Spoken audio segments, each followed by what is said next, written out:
सबों को जय यीशु सहाय। Praise the Lord. जय मसीह की।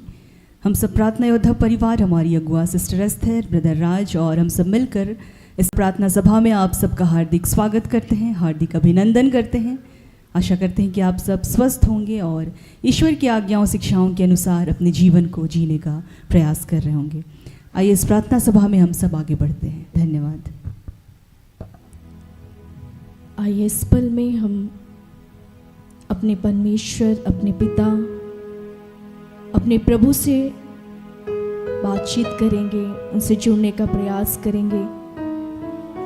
अपने जीवन के लिए, अपने परिवार के लिए, अपने तमाम मित्रगणों के लिए, अपने प्रियजनों के लिए, आज उन तमाम लोगों के लिए हम धन्यवाद का बलिदान चढ़ाएंगे ईश्वर को और प्रभु से कहेंगे कि प्रभु आपने हमें जो दिया अब तक, उन तमाम बातों के लिए ईश्वर को सारे हृदय से धन्यवाद देते हुए आइए हम प्रार्थना करेंगे।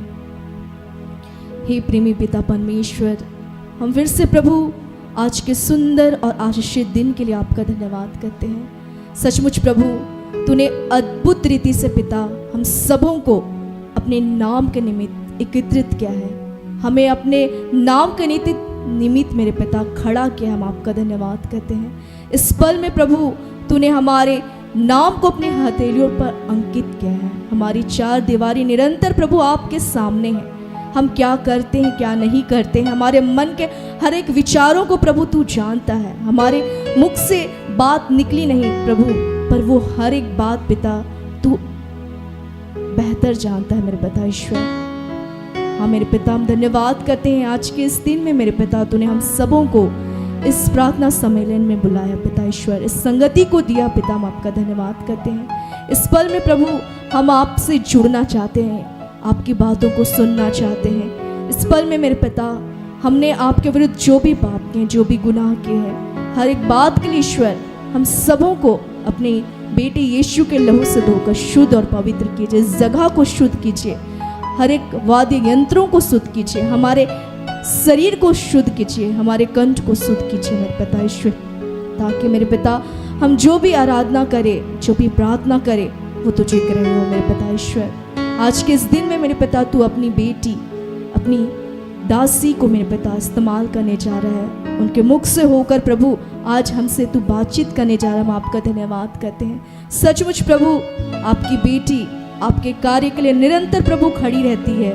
हम मेरे पिता ईश्वर तो उनको आत्मिक रूप से और उन्नत और समृद्ध कर पिता आपका धन्यवाद करते हैं। तमाम तेरे दास दासियों के लिए प्रभु प्रार्थना करते हैं कि तू उनके घुटनों को मेरे पिता सबल बनाना मेरे पिता ईश्वर, उनको और अधिकाई से इस्तेमाल करना मेरे पिता, ताकि तेरे बच्चे प्रभु बहुत सारी आत्माओं को तेरे गले का हार बनने पाए मेरे पिता ईश्वर।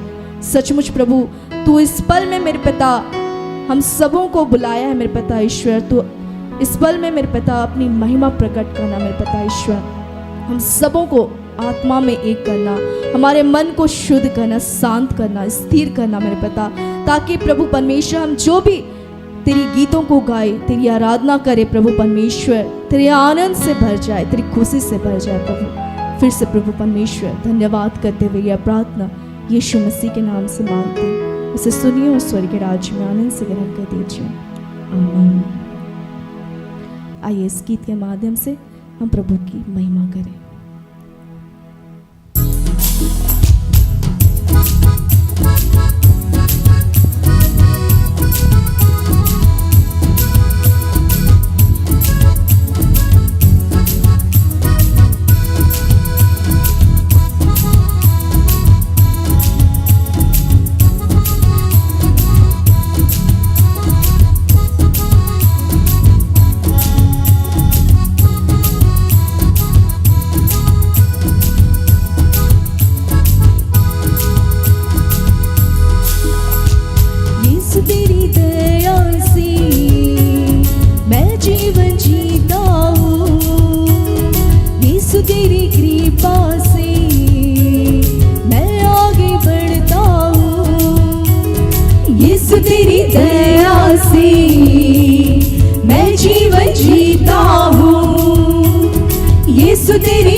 धन्यवाद धन्यवाद धन्यवाद धन्यवाद यीशु तेरा धन्यवाद।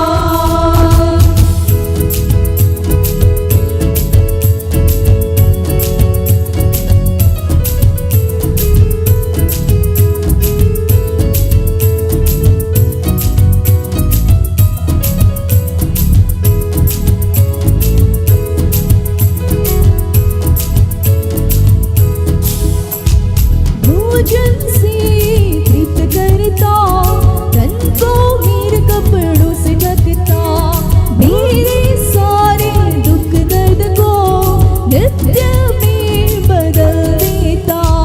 भोजन से तृप्त करता, तन को मेरे कपड़ों से ढकता, मेरे सारे दुख दर्द को नृत्य में बदल देता। धन्यवाद धन्यवाद यीशु तेरा धन्यवाद धन्यवाद धन्यवाद यीशु तेरा धन्यवाद।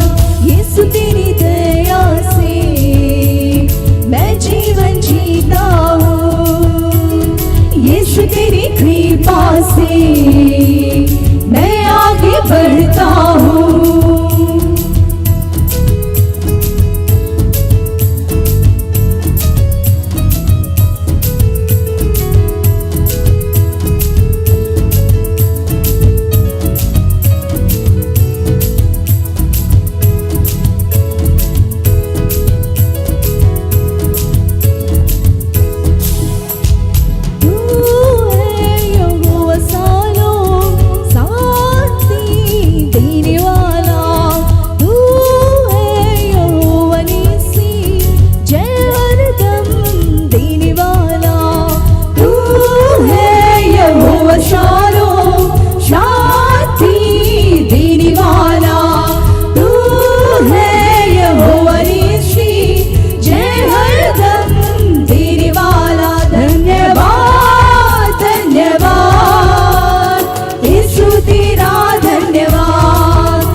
सचमुच पिता,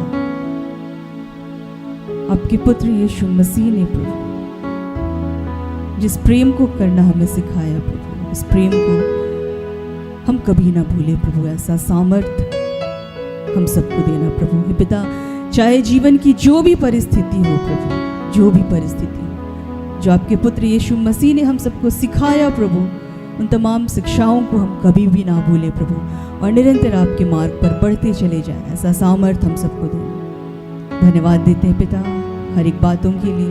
हमारी प्रार्थना को, आराधना को अपने स्वर्ग के राज्य में ग्रहण करने के लिए हम आपको धन्यवाद देते हैं। इन तमाम प्रार्थनाओं को प्रभु हम आपके बेटे उद्धारकर्ता यीशु मसीह के नाम से मांग लेते हैं। दया से सुनिए और स्वर्ग के राज्य में ग्रहण कीजिए। आमीन।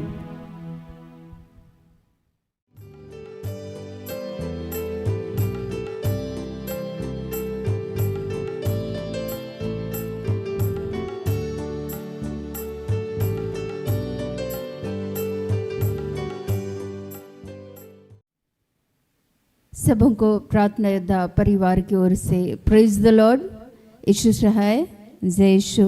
आज के लिए जो वचन हम सबों को दिया गया है, नीति वचन, जिसको सुक्ति ग्रंथ भी कहते हैं। नीति वचन 11 पद संख्याएं 23 से 25। धर्मियों की लालसा तो केवल भलाई की होती है, परंतु दुष्टों की आशा का फल क्रोध ही होता है। ऐसे हैं जो छितरा देते हैं तो भी उनकी बढ़ती ही होती है, और ऐसे भी हैं जो यथार्थ से कम देते हैं और इससे उनकी घटती ही होती है। उदार प्राणी हष्ट पुष्ट हो जाता है, और जो दूसरों की खेती सींचता है उसकी भी सींची जाएगी। आमीन। ईश्वर बोलते हैं धर्मियों की लालसा तो केवल भलाई की होती है। जो भी लोग धर्मी हैं अर्थात ईश्वर के मार्ग पर चलते हैं, ईश्वर बोल रहे हैं कि उनके जीवन में कभी भी घटी नहीं होती है। चाहे वो कितने भी उदारता पूर्वक दान करे, किसी के लिए भलाई के कार्य को करे, लेकिन उनके जीवन में कभी भी घटी नहीं होती है। जो धर्म को, प्रभु के वचन को पकड़ करके वे चलते हैं, वे भलाई करते हैं, कितना भी वे दान करें, उन गरीबों को खिलाएं पिलाएं वस्त्र पहनाएं, लेकिन उनके जीवन में कभी भी घटी नहीं होगी। लेकिन जो दुष्ट है, जो कुड़ कुड़ करके करते हैं, ईश्वर बोलते हैं ऐसे लोगों के जीवन में घटी ही होती है, क्योंकि उनका इंटेंशन क्या है, गलत है। और प्रभु हमारे अंतःकरण को देखता है कि हम किस मनसा से, क्या सोचकर दूसरे मनुष्य का हित कर रहे हैं या अनहित कर रहे हैं। क्या हम भलाई का जो उद्देश्य है, जो भले कार्य को कर रहे हैं, जो खिला पिला रहे हैं, उसके पीछे क्या हमारा इंटेंशन, क्या हमारा उद्देश्य कहीं गलत तो नहीं है, क्या स्वार्थ तो नहीं है उसके पीछे।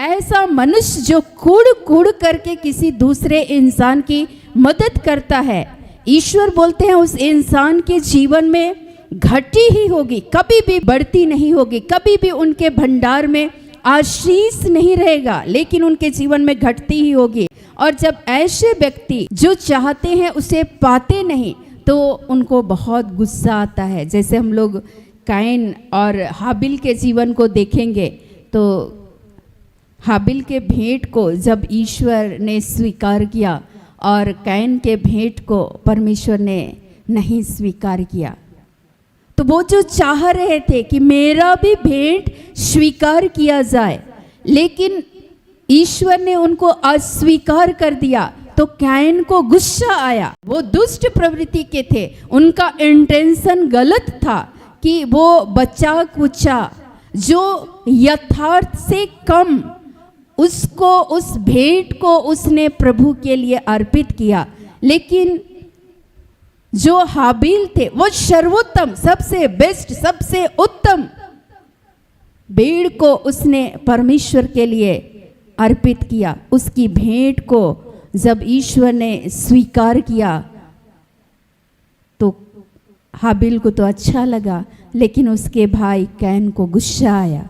उसका इंटेंशन गलत था, उद्देश्य गलत था, जिससे यीशु मसीह के हम सभी चेले हैं, उसके अनुयायी हैं। हम लोग गीत भी गाते हैं, हम यीशु मसीह के चेले हैं। सचमुच में अगर हम उसके शिष्य हैं, उसके धर्म मार्ग पर चलने वाले हैं, तो उस यीशु मसीह के स्वभाव को धारण करते हुए हमें आगे बढ़ना है। भले आज कुछ नहीं दिख रहा है, लेकिन जो इंसान उदारतापूर्वक दूसरे की मदद करता है, किसी भी तरीके से, उस इंसान के जीवन में ईश्वर बोलते हैं स्वयं प्रभु उनकी भी खेती को, उनके भी जीवन को, उनके भी परिवार को प्रभु क्या करेंगे, आशीषित करेंगे। यूसुफ अपने भाई लोगों के बीच में भलाई के कार्य को कर रहे थे। उनको जो अभिषेक था, स्वप्न बताने का, दर्शन बताने का जो अर्थ था स्वप्न बताने का, अब जब वो कोई भी देखता तो उसको बताते थे और अपने पिता को, अपने भाइयों के बीच में वो बतलाते थे। उनके भाई लोग चूँकि वे दुष्ट प्रवृत्ति के थे, तो उनके मन में गुस्सा आता था, ईर्ष्या था, दुष्ट प्रवृत्ति के थे, तो वो लोग सोचते थे अच्छा इसको किस रीति से हमें बर्बाद करना। उनका उद्देश्य ही गलत था। और अंततः जब अकाल पड़ा तो भीख मांगने के लिए वो लोग उस जगह पे गए जहां उनके बड़े भाई ही उस अन्न का वितरण कर रहे थे।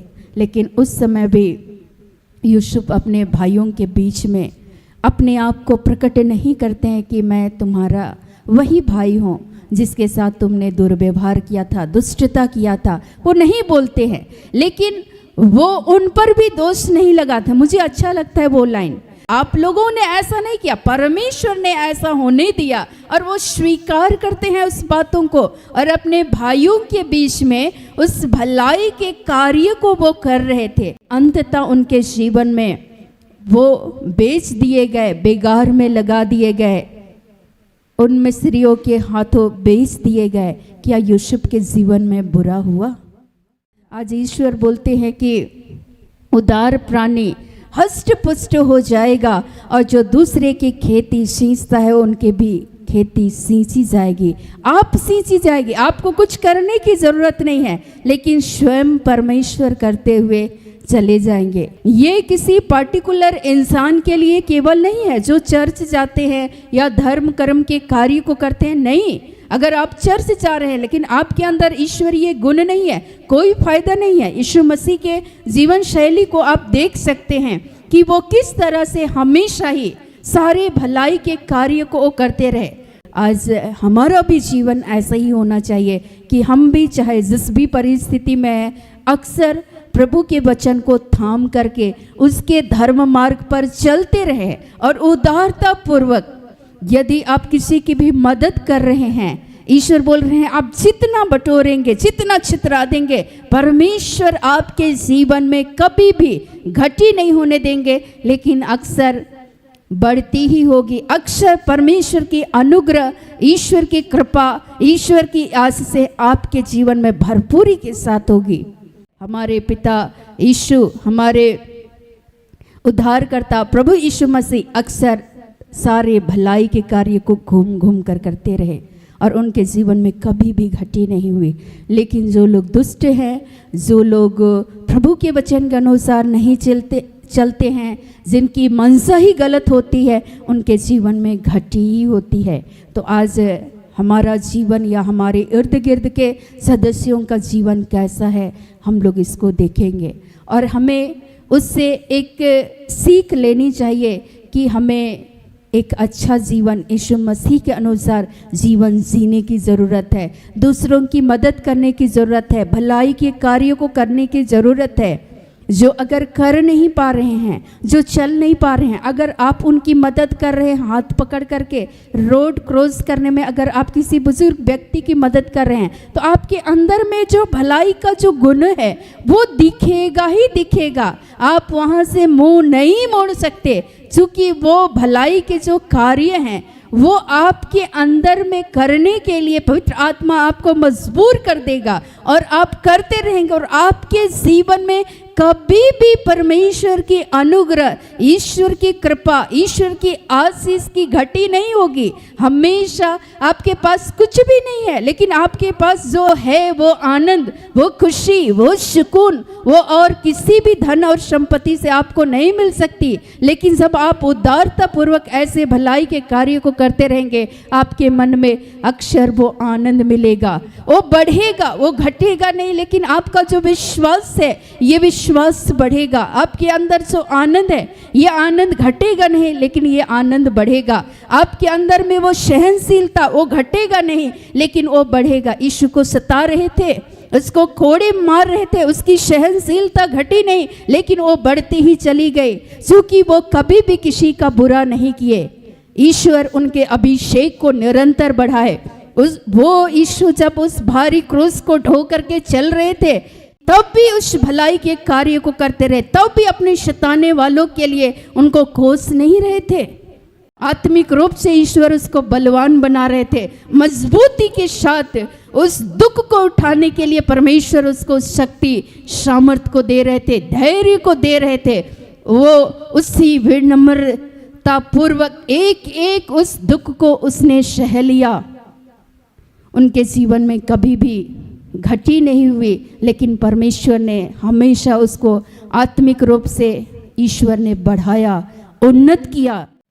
कई बार आपको लगेगा मैं क्यों करूं, क्यों भलाई के कार्य को करूं, क्यों मैं धर्म के मार्ग पे चलूं। अगला तो चल ही नहीं रहा है। कोई चले ना चले, आप चले।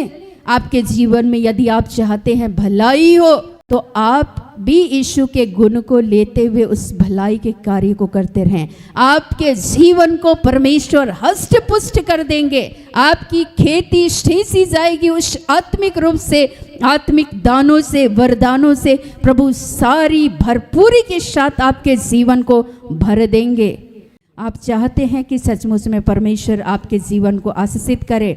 आप प्रार्थना में अपनी उदारता दिखा सकते हैं। आप औरों के लिए प्रार्थना करेंगे, क्या परमेश्वर आपके जीवन को आशीषित नहीं करेंगे? अवश्य करेंगे, क्योंकि आप उदारता पूर्वक अगले व्यक्ति के लिए, अगले की भलाई के लिए आप आंसू बहाते हुए गिड़गिड़ा रहे हैं। परमेश्वर आपके पुकार को सुन लेंगे। उस सामने वाले व्यक्ति के जीवन को आशीषित करेंगे तो करेंगे, वो आपके जीवन को भी परमेश्वर आशीषित करेंगे। सामने वाले को परमेश्वर अपनी शांति से भरेंगे और आपके जीवन में भी परमेश्वर अपनी शांति को नदी की धारा के समान बहा देंगे, क्योंकि आप उसके धर्म मार्ग पर आप चल रहे हैं। आप उदार है, उदारता पूर्वक आपके पास जो है परमेश्वर ने जिस अभिषेक को दिया है, आप उसका सदुपयोग कर रहे हैं। उसके धर्म के मार्ग पे, उसके वचन के अनुसार जब आप जीवन को जी रहे हैं, परमेश्वर बहुत तायत से आपके जीवन को आशीषित करेंगे। तो प्रभु आज कह रहे हैं कि सदैव हम सभी उदार बने, प्रभु के अनुसार, प्रभु की शिक्षाओं के अनुसार जीवन को जिए। और जब हम ऐसे जीवन को जीते हैं, परमेश्वर आपके जीवन, हमारे जीवन और परिवार को भी प्रभु आशीषित करेंगे। दूसरे के जीवन को तो आशीषित करेंगे, सो करेंगे, आपके भी और हमारे भी जीवन को प्रभु आशीषित करेंगे। लेकिन हमें दुष्ट नहीं बनने की ज़रूरत है, और इसके लिए हमें अपने जीवन में काम करने की ज़रूरत है। यीशु मसीह के साथ भी चुनौतियां आ रही थी, लेकिन वो अक्सर भलाई के कार्य को कर रहे थे। लोग मना कर रहे थे, लेकिन फिर भी यीशु मसीह अपने जीवन में पिता के उद्देश्य के अनुसार अंत तक वो सारे भलाई के कार्य को करते रहे। तो उसके गुण को लेते हुए हम अपने जीवन में आत्मसात करते हुए प्रभु के शिक्षा के अनुसार जीवन जीने में परमेश्वर हम सबों की सहायता करे। तो आइए आज के हर एक वचनों से प्रभु यीशु मसीह हम सबों को बहुत आयत की आशीष, अनुग्रह और कृपा प्रदान करे। आमीन।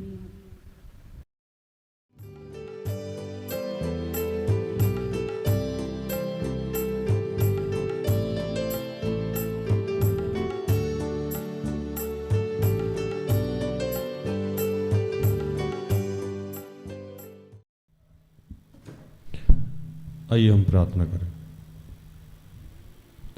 कि हे दयालु पिता, हे स्वर्ग और पृथ्वी के सृजनहार, हे हम सबके रचयिता, प्रभु तेरा धन्यवाद करते हैं कि आज तूने हम सबको ईश्वरीय गुण दिया है। हम लोगों के काम आते हैं, हम लोगों के लिए भलाई करने की इच्छा रखते हैं प्रभु। इससे हम तेरे बच्चे होने की प्रमाण देते हैं प्रभु। इस गुण को हमारे जीवन में और बढ़ाना प्रभु।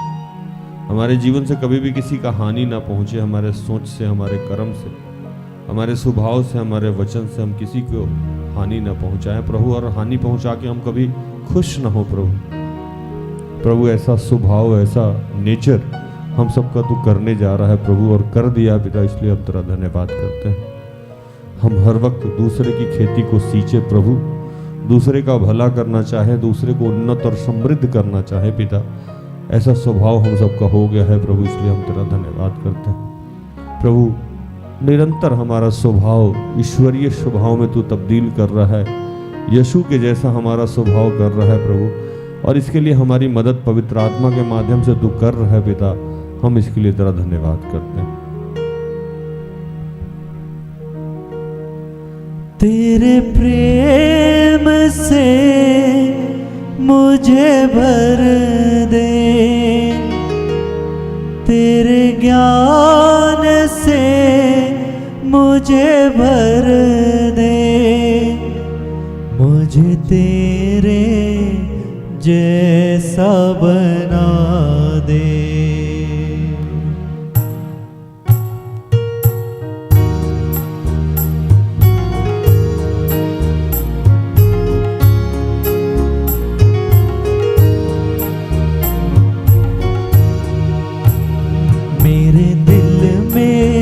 बसने वाले प्रभु मुझे तेरे जैसा बना दे।